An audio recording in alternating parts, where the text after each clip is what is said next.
Maybe she was afraid I'd end up like Walter. But if she never told me about an uncle under the house, I can only imagine what else she was hiding. I don't want to make the same mistakes she made. Trying to bury something that's still alive.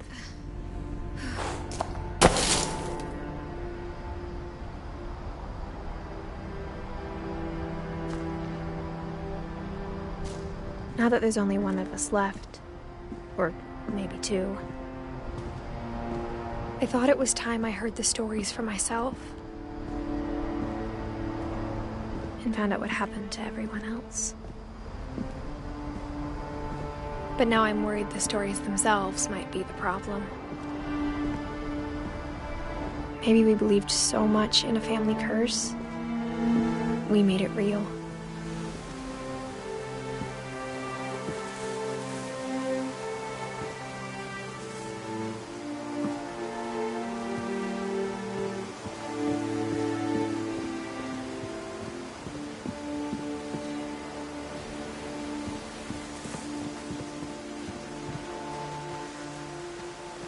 I don't know if I should even be writing this.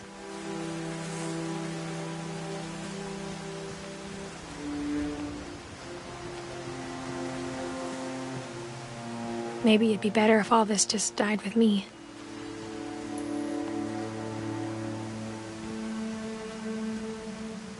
But I thought you should know about your family.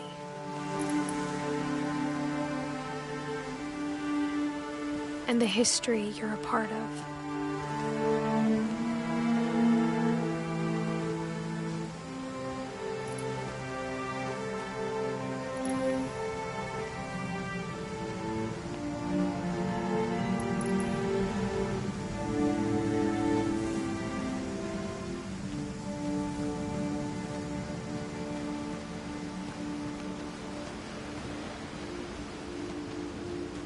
Though to be honest, I feel as lost as you probably do right now.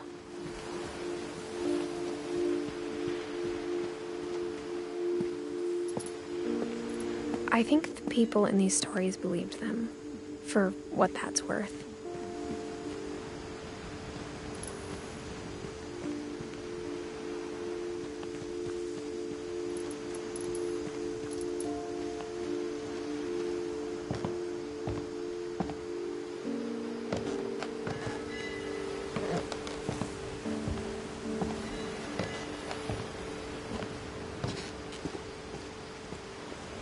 You look at the house, imagination and stubbornness and madness possible.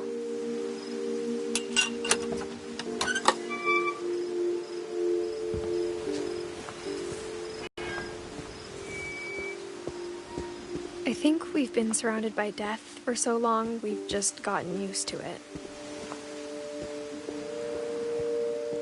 What kind of family finishes building a cemetery before starting the house?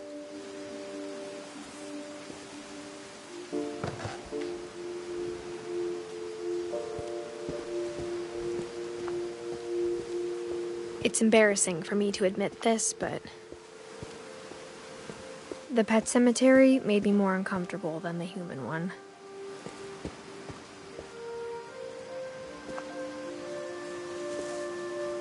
Three of the gerbils were mine, and 2 had been my fault.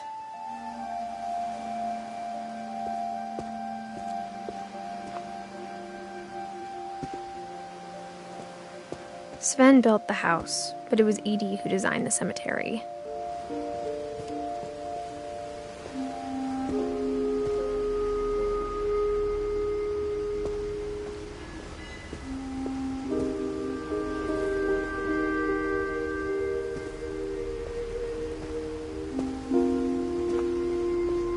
I'm sure Odin's monument had been Edie's idea.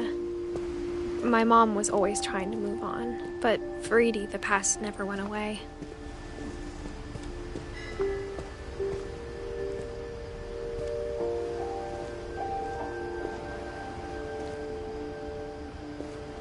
She could see it poking out of the water at low tide.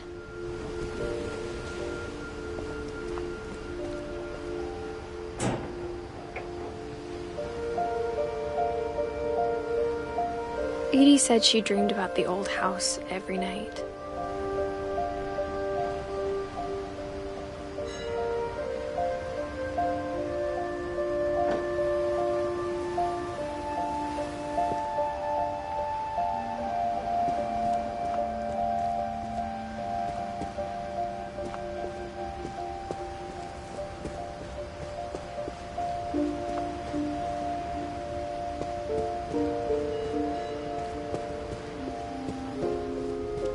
Edie's side was always easier for me to understand.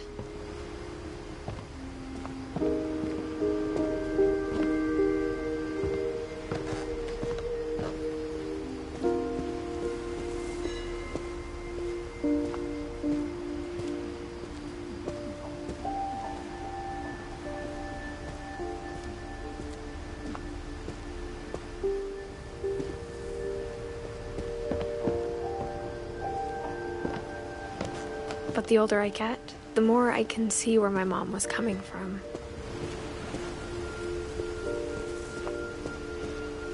Her dad had been pretty strict, but it wasn't enough to save her brothers. She was just trying to do better.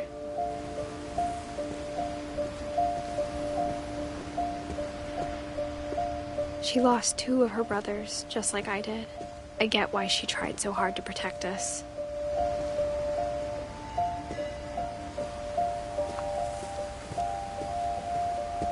There's so many things I wish I could ask my mom now. Part of me thinks this is what she wanted all along. For me to come back someday and find everything out for myself.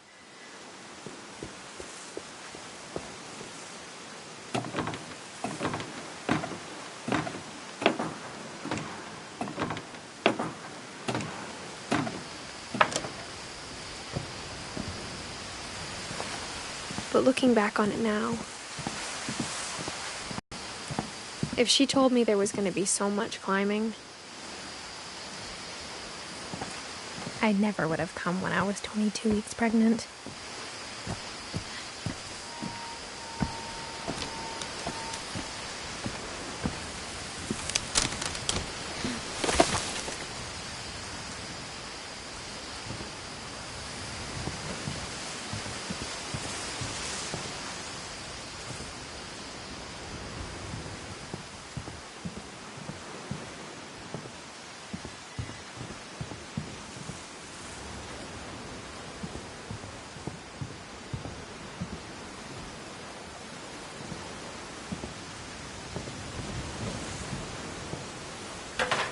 I never met Grandpa Sam, but I think he and my mom had a lot in common.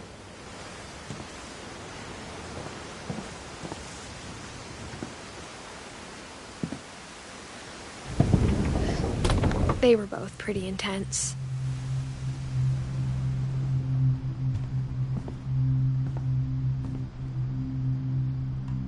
Sam spent his life shooting photos, but Mom said he got nervous being in front of the camera. I guess we're all afraid of something.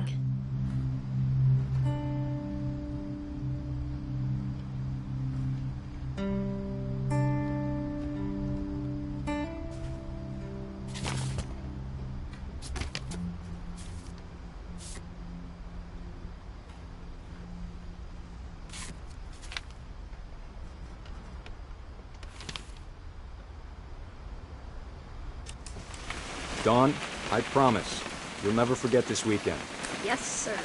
These memories are gonna last a lifetime. Perfect. It's gonna rain the whole weekend, isn't it?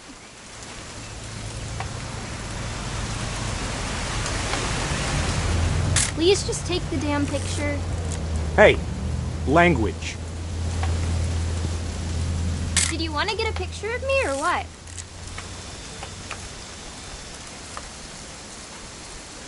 I will never forget this weekend, Dad. That's this. Okay, got it. I'm gonna take some pictures, okay? Just be careful. That camera's older than you are.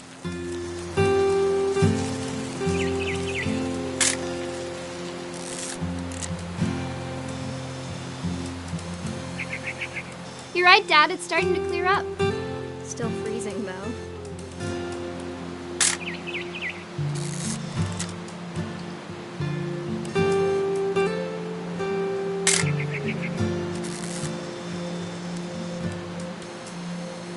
definitely should not have drunk all that coffee.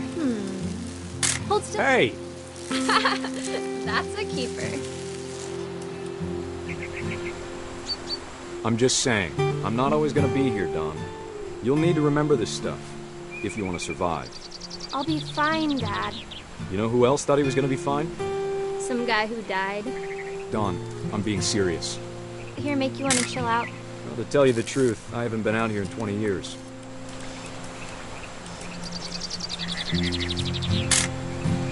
Don, don't you think you could find something more interesting to photograph? Last time I was with my brother Calvin. Man, that was a great trip.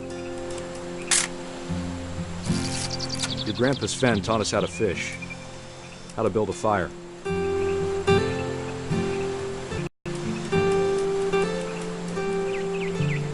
I bet if I could remember where that trail was, we'd spot a buck for you in no time.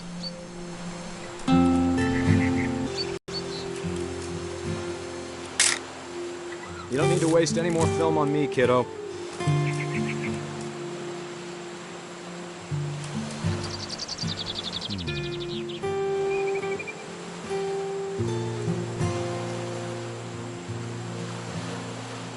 Let's see.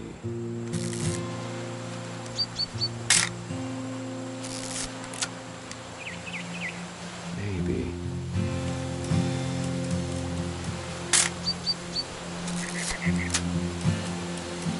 Or was it?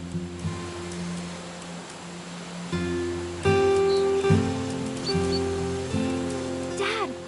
Good eyes, Don. Before you take the shot, let me get a picture of you.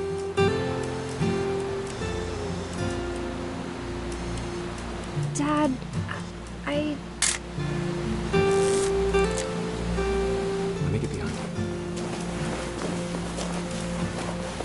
Do I have to do this? Don, you don't have to do anything. But if you want to survive, you need to be strong. Great shot, Don!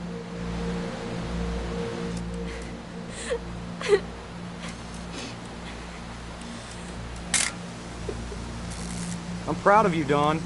Always remember that, okay?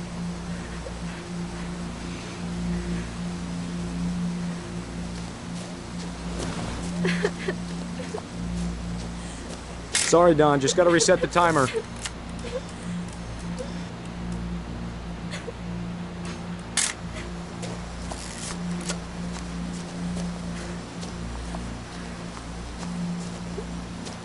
Dad, it's twitching. I think That's it's totally normal, Don. Just focus on the camera. Try not to think about... Dad!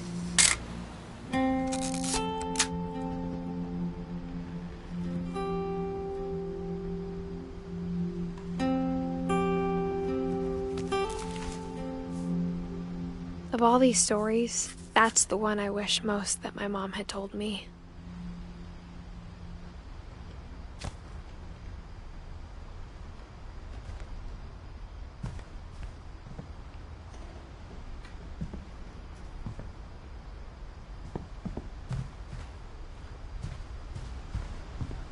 Instead of hiding from death, Sam seemed to go out of his way to meet it.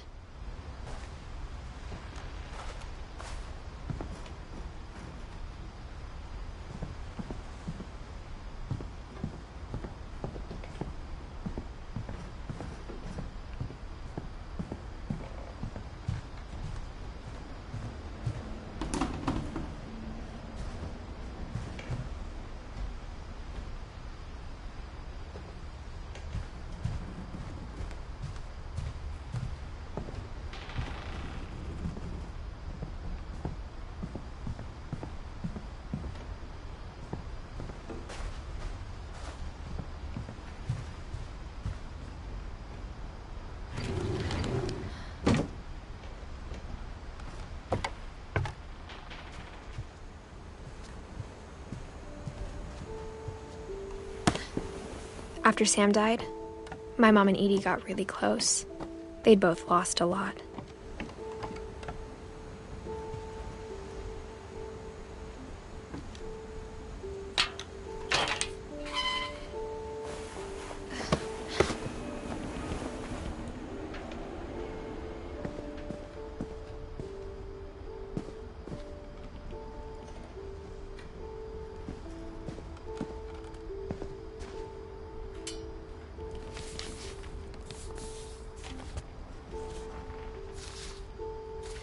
Dear Kay, do you remember the way Gregory used to laugh when he thought he was alone?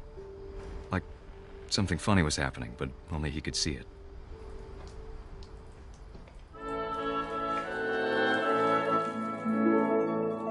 I think he saw things the rest of us don't.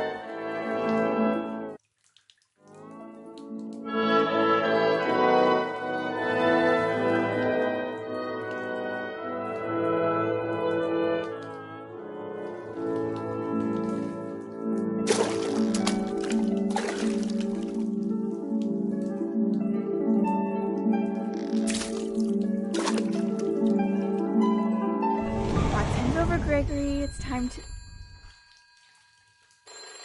Hold on, sweetie. Hello? Sam, I told you I don't want to talk right now. I wonder what he saw.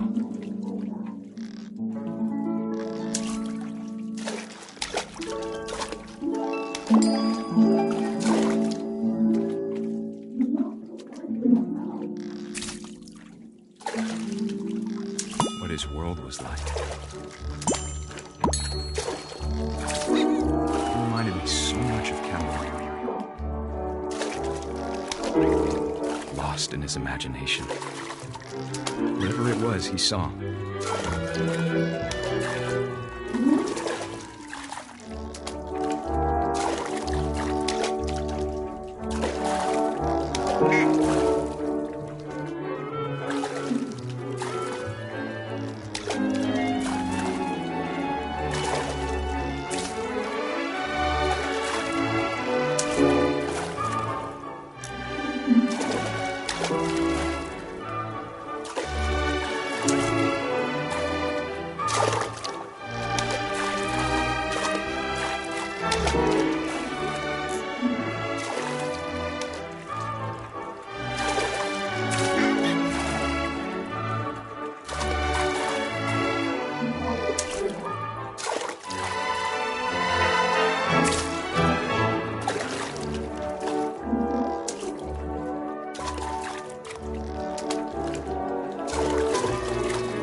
Sure made him happy.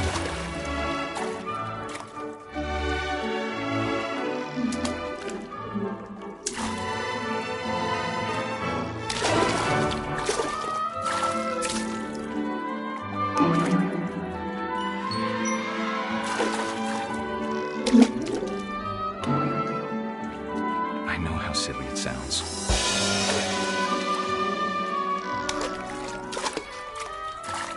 I worried about a baby being too happy. But I could feel him slipping away. Sorry about that, Gregory. I know you did everything you could. Maybe if I hadn't called that night. Damn it. Hold on, I don't want Gregory to hear this. I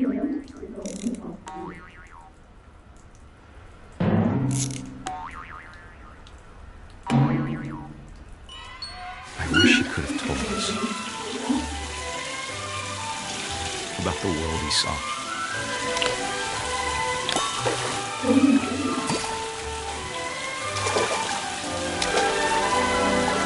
There's so much I don't understand about Gregory, about everything.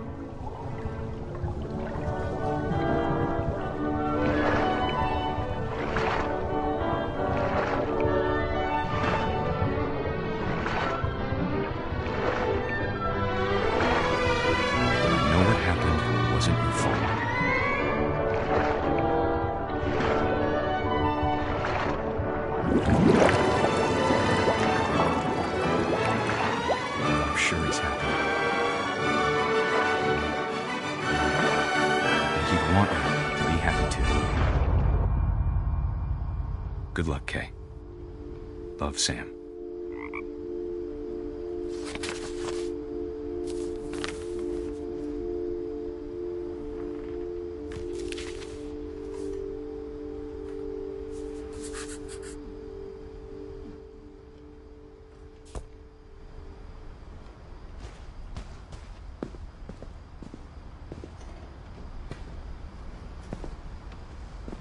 I can't imagine my mom ever writing poetry, and yet... A poem for Gus, who always said the wedding was a bad idea. Our father never hit us kids, at least not very hard, before the day my brother said with teenage disregard that he'd be dead before he'd see a wedding in our yard.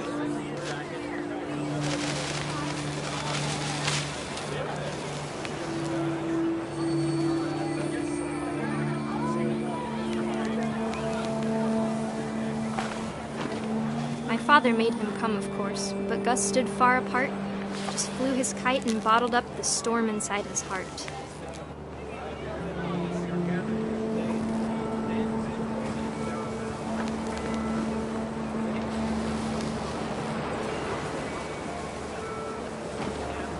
I tried to talk him out of it, but though he'd never met her, "We don't need a stepmom," were the words that I now pronounce you husband and wife.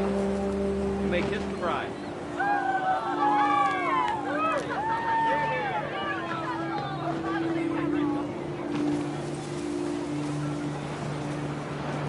When the time for photos came, Dad ordered him to come here. But Gus declined, and as a sign held up his middle finger.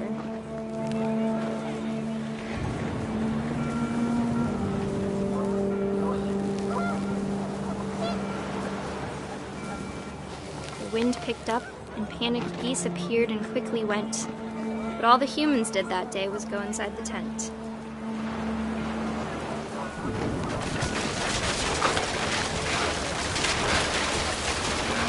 The rain came down in buckets then, but no one seemed afraid that nature might destroy the tent our dad had crudely made.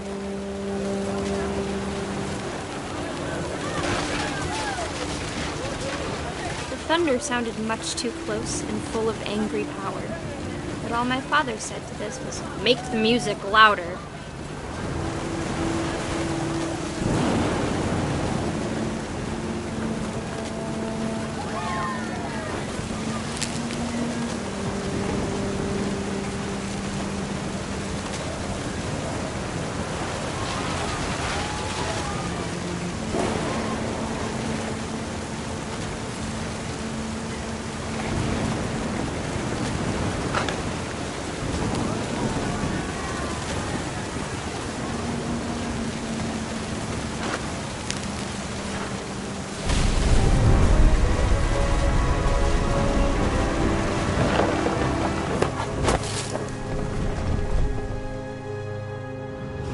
I wish that I could truly say I thought about you on that day.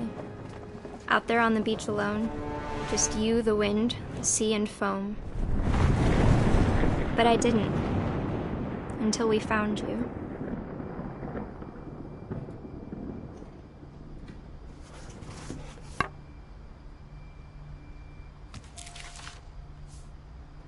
She never talked about him, but Mom told me once if I was a boy, they were going to name me Gus.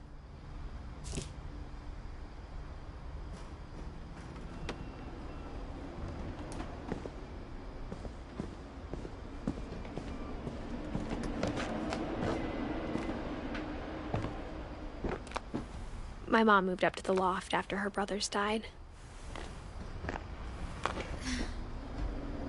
At the time, it was as far away as she could get.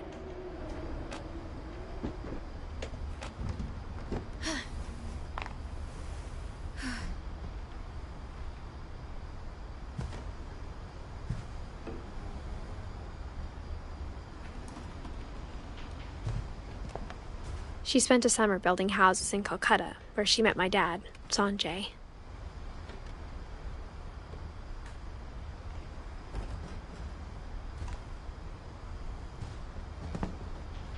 Religion was another thing my mom never talked about, but I think it helped her a lot after her dad died.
My mom moved to India a week after graduation and got a job teaching English. Louis was born a year later.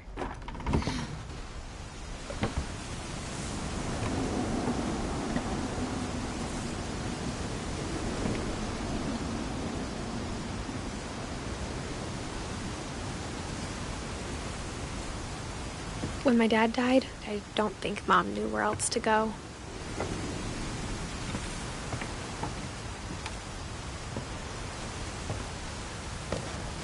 I'm sure Edie was happy to have her back. The house had to get a little bigger, but Edie was used to that.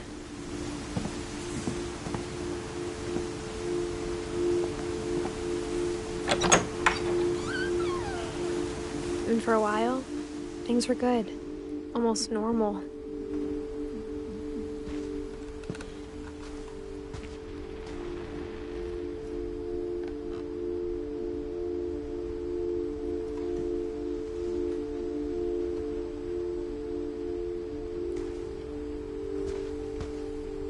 But it didn't last.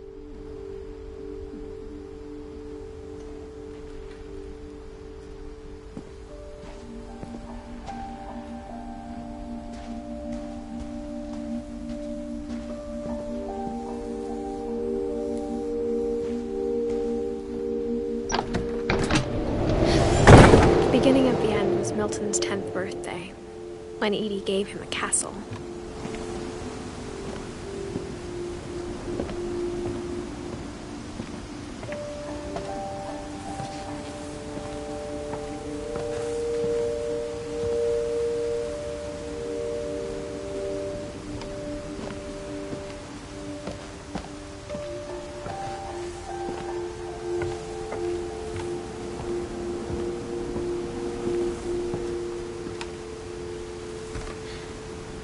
After Milton disappeared, the only thing he left behind was a room full of paintings.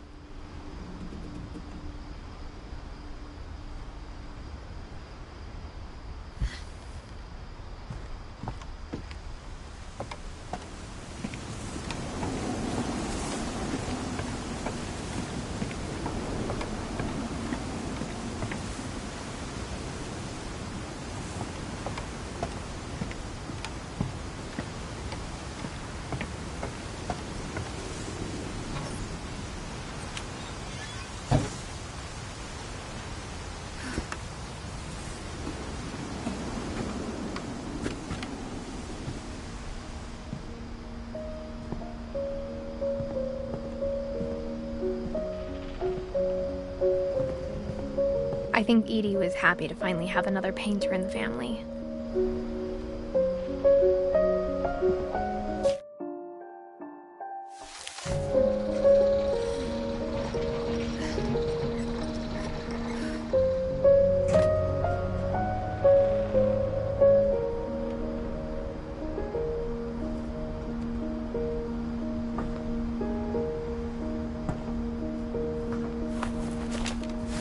Milton Finch in The Magic Paintbrush.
I was 4 when Milton disappeared.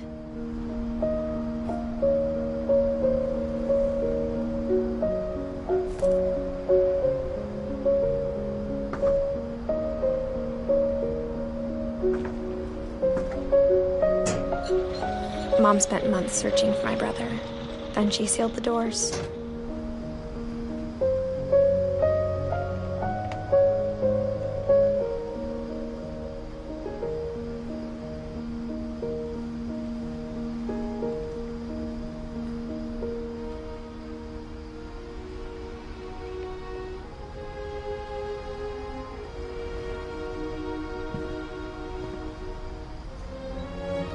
Whatever Milton had found in the house, Mom didn't want it getting out.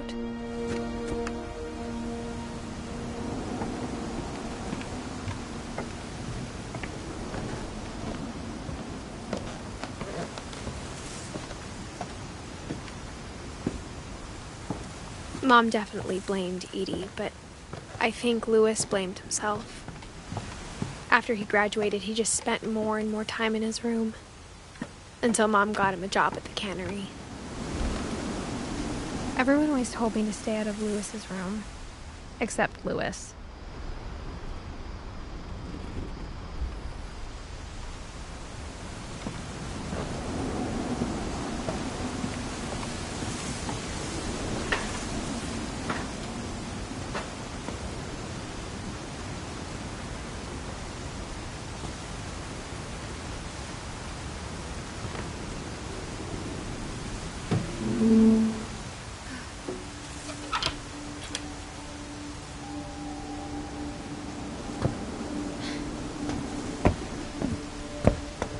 Louis's room smelled very, very familiar.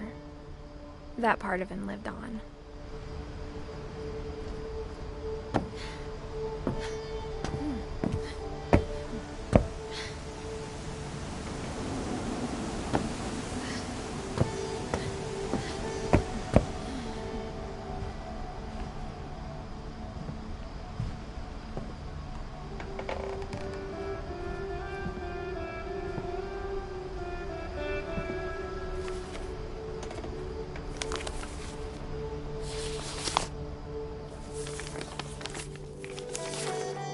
Dear Mrs. Finch, as Louis's psychiatrist, I can understand your desire for an explanation.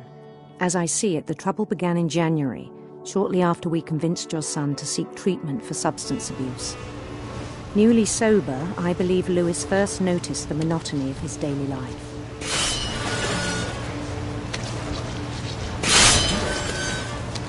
He kept working at the cannery. But he withdrew part of himself. In our sessions, I saw the same behavior. His mind began to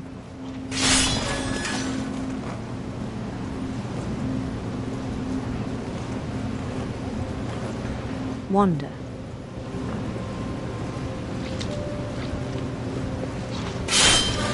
I asked him to describe it.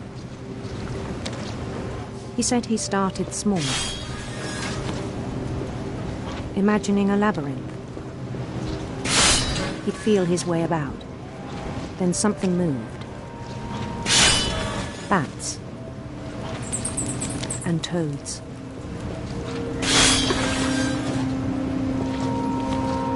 And things that have not names. He knew it was all in his head.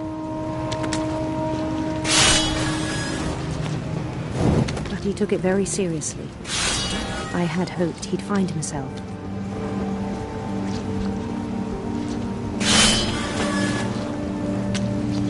But he found something more. I worried about him then. Daydreaming at the cannery. I spoke with his boss. But he said Louis had become a model employee. Methodical, tireless, focused. Like a whole new Louis. So I let him go on.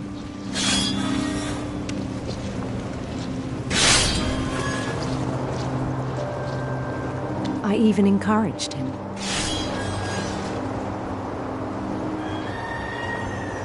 It seemed very promising at first.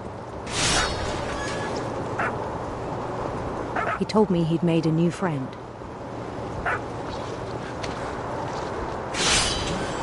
On the edge of a city he named Lewis Topia.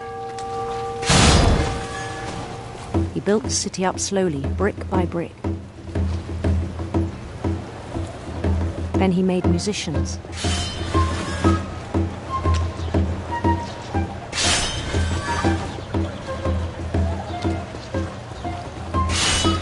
And songs for them to play. He talked about starting a band. And he was always humming something. Every day his imagination grew stronger.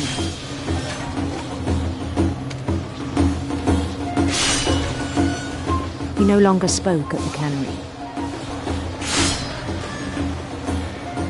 But his chopping was as reliable as ever. Then one day it struck him that all the cheering crowds, even the stones under his feet, were all in his imagination, so he could do whatever he wished.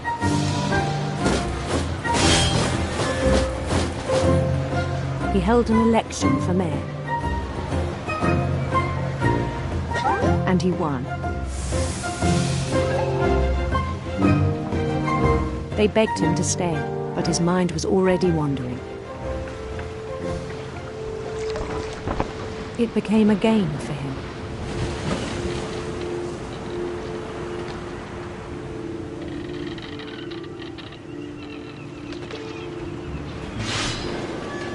He'd conquer a city, then immediately push on. New Louisville.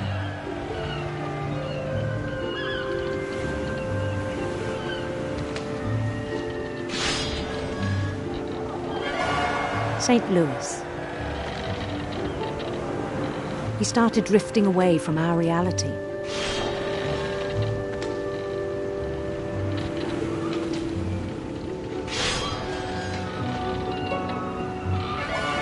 Minneapolis, until one day he forgot to go home from the cannery. Even as his mother pleaded with him, part of Louis kept sailing on.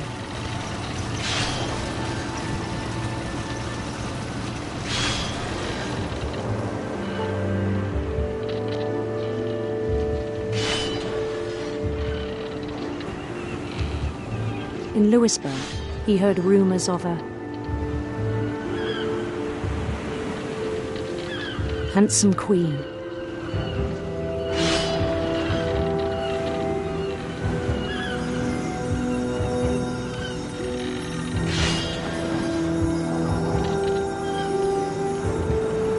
The queen was on her own quest for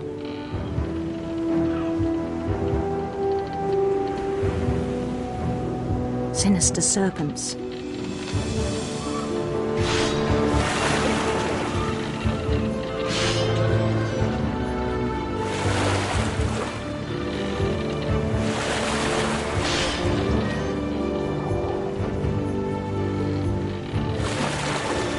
He followed the sound of her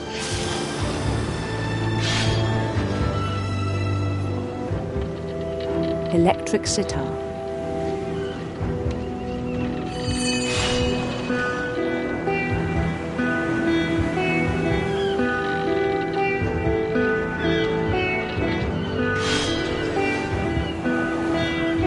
His chase led him to a golden palace east of the sun and west of the moon. Even then, his logic remained sound.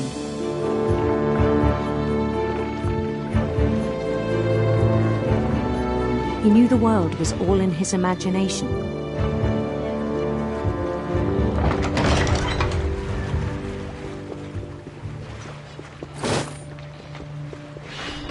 But he was so proud of having created it.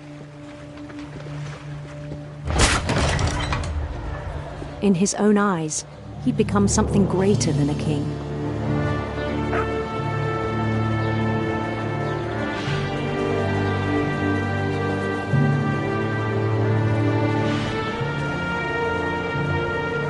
For someone who'd never known success in the real world, I think it was overwhelming. And then it struck him that the real Lewis was not the one chopping salmon, but the one climbing the steps of a golden palace.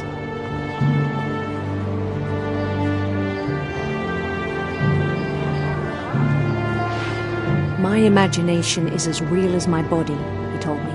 It was hard to argue with him.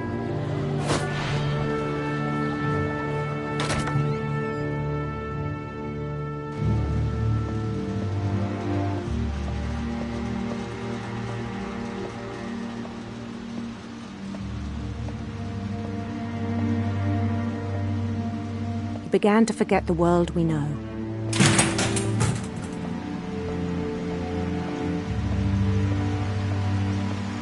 I think it pained him to remember Lewis, the cannery worker.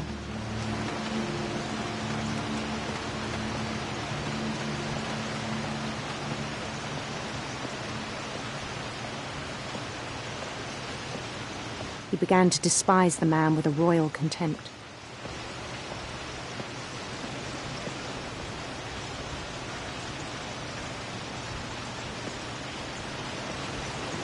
I still thought I could save him.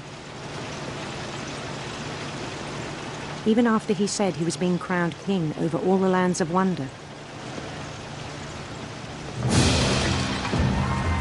The palace would be packed with his companions.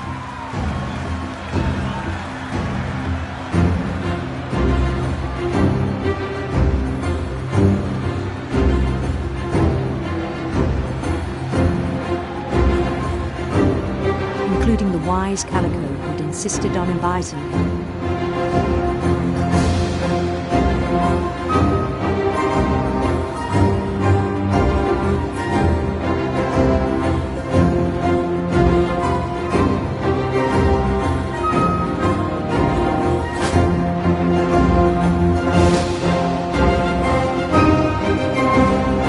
His queen waited, holding his crown.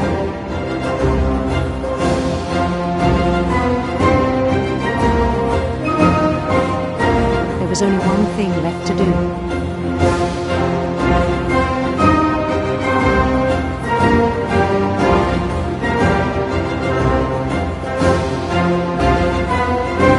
Bend down his head.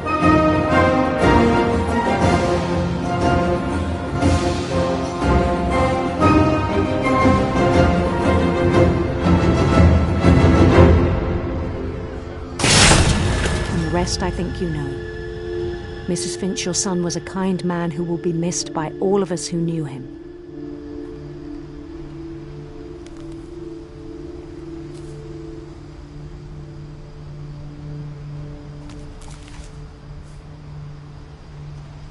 My brother was really cool. I wish you could have met him.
On the way back from Lewis's funeral, my mom told me to start packing.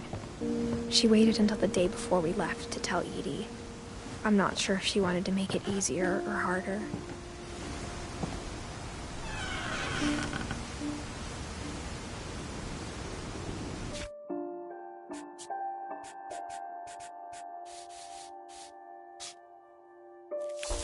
I wish we'd stayed.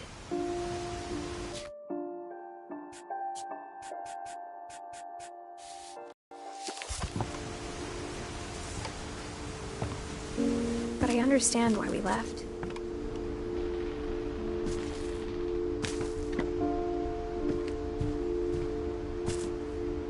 My mom ended up leaving everything behind.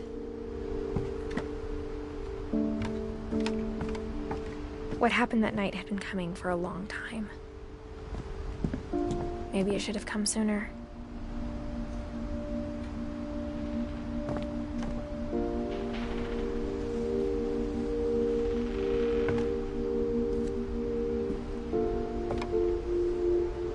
But it had to end one way or another. All that's left now is to tell you about that last night.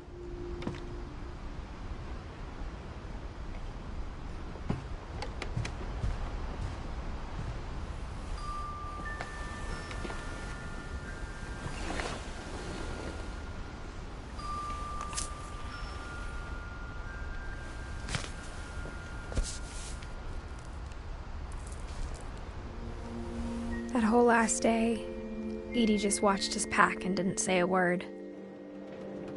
Until supper, when she raised her glass and said, "To our final night together, and all our final nights apart." Grandma, you know what I said about alcohol. Some of your medications are very Edith, specific. I left a present for you in the hallway. Why don't you go open it? The grown-ups have to argue now. I'm sorry, you're right. We're all leaving tomorrow. Let's just enjoy our last... I'm not leaving. Edith, you're excused.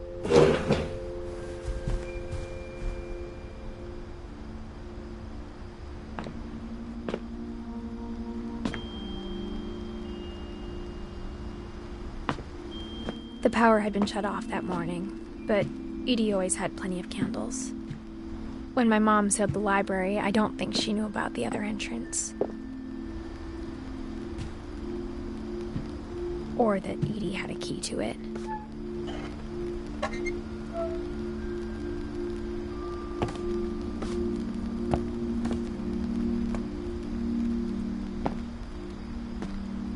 That thing you're afraid of isn't going to end when you leave the house. Edith has a right to know these stories. My children are dead because of your stories. I think it's best if Edith and I leave tonight. We'll have the nursing home send a van for you in the morning, okay? Dear Edith, there's so many stories I wish I could tell you, but there's only time for one. This is about what happened on the night you were born. That night, the tide went way, way out. It was the first and last time I ever saw the old house aground. There'd been an earthquake out in the middle of the ocean. They called it the lowest tide in 1,000 years. God, it smelled awful. You know, I've seen that house every day of my life. But I never thought I'd go back to it. When the fog rolled in, I lost my way.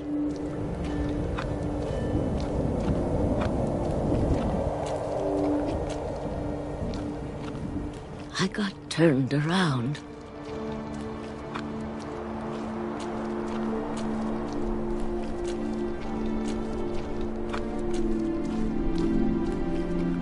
For a while, I wandered. I started seeing things.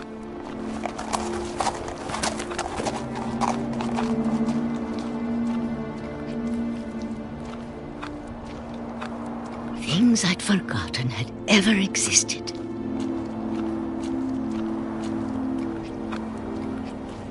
But when I saw them, they felt like old friends.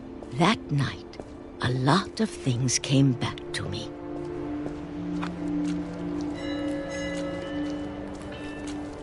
Or maybe I came back to them.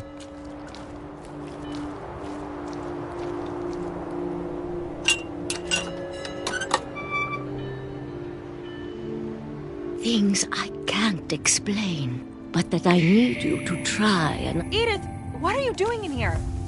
It's mine. Edith! Mom, you're gonna rip it! Let go! I kicked and screamed, but Mom dragged me to the car. I never saw Great-Grandma Edie again. The next morning, the van came to pick her up, but she was already gone. After that, we moved around a lot.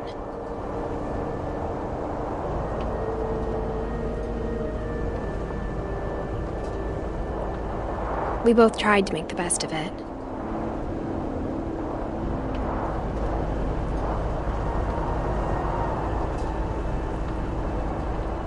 A few years went by.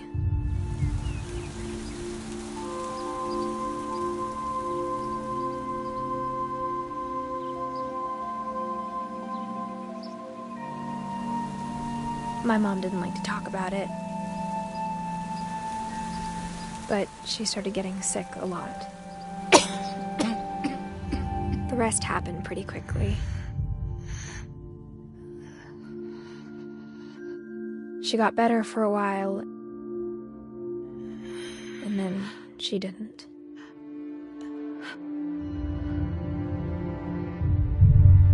And then I was alone. The last Finch left alive.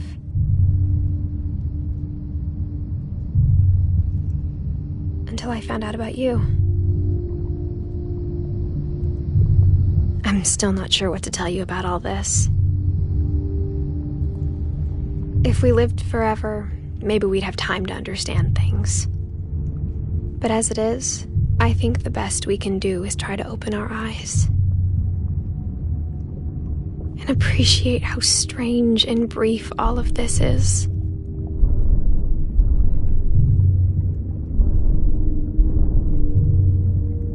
This journal was supposed to be for you.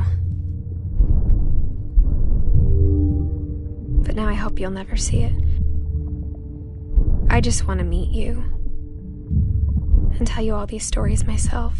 But I guess if you're reading this now, things didn't work out that way.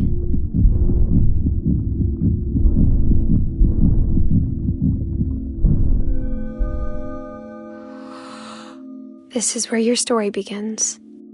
I'm sorry I won't be there to see it. It's a lot to ask, but I don't want you to be sad that I'm gone. I want you to be amazed that any of us ever had a chance to be here at all. Good luck.